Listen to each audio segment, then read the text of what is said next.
Welcome back to the channel. Don't forget to like, share, and subscribe my channel. Today we are explore how to design artistic photo masks.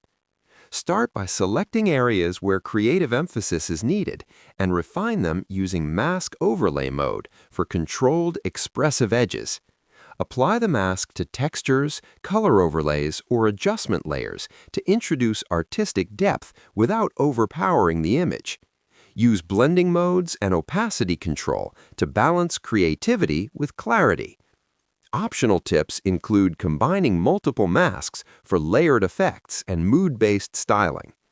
Artistic masking allows you to experiment freely while maintaining a clean, professional structure.